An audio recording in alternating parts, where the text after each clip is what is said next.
Volta e meia, o futebol vive ciclos de sistemas táticos da moda. Há não muito tempo, foi a vez do 4-1-4-1. Mas o que essa plataforma tem de especial? Essa é a pauta do nosso vídeo de hoje.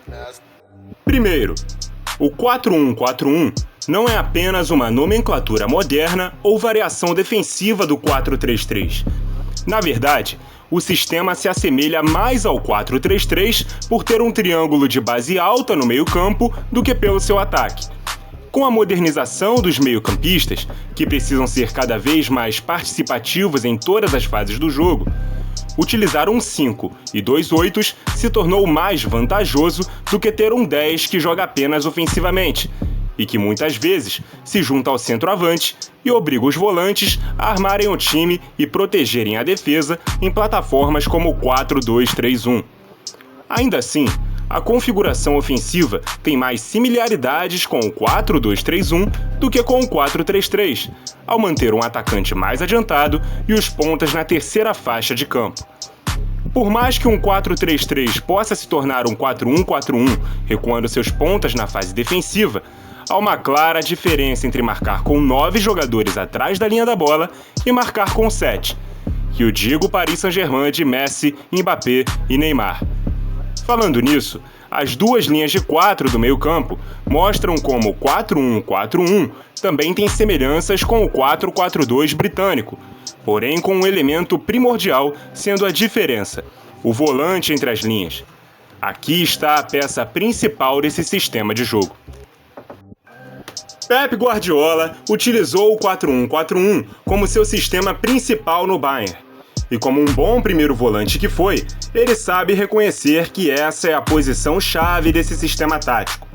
No Bayern, ele buscou para a posição jogadores com qualidade no passe e poder de cobertura, tanto na primeira quanto na segunda linha.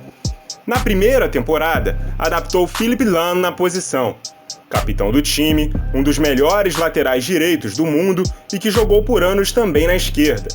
Jogador com ótima visão e leitura de jogo, que fez Pep afirmar que era o mais inteligente com quem já havia trabalhado.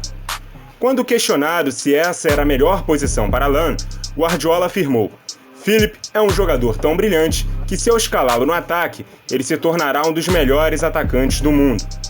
Na temporada seguinte, Pep já ensaiava usar Lahm e Alaba como laterais construtores pelo meio.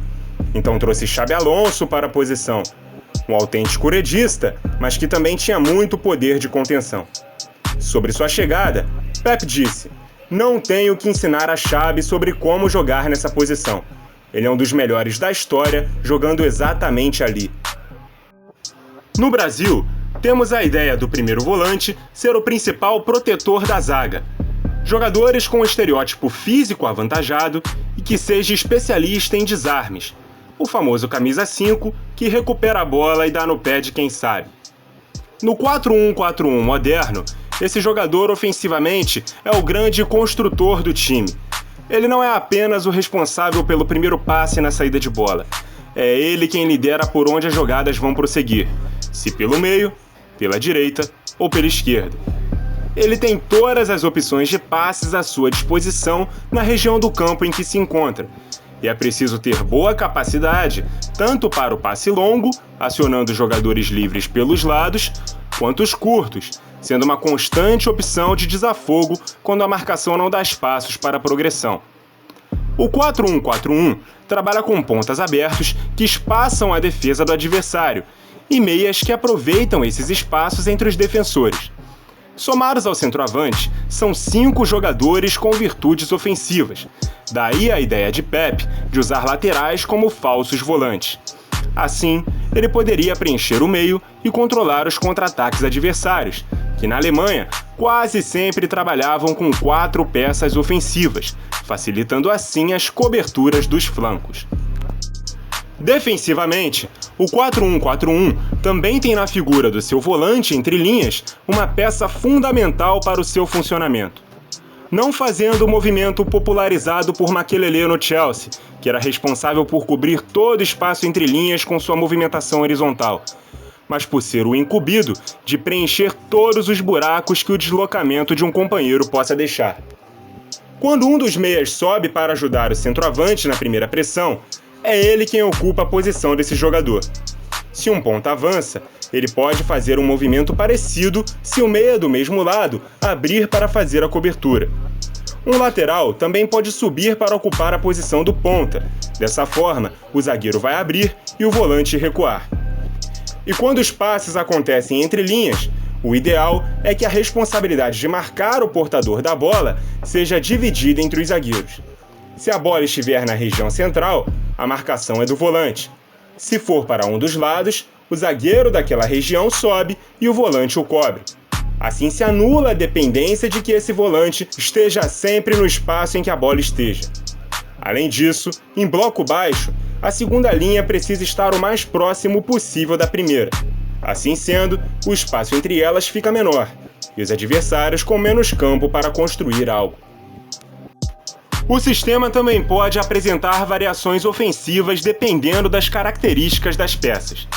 Laterais ofensivos, pontas que trabalham por dentro, e um volante com capacidade para atuar como zagueiro, podem variar o 4-1-4-1 para um 3-4-3 na fase ofensiva.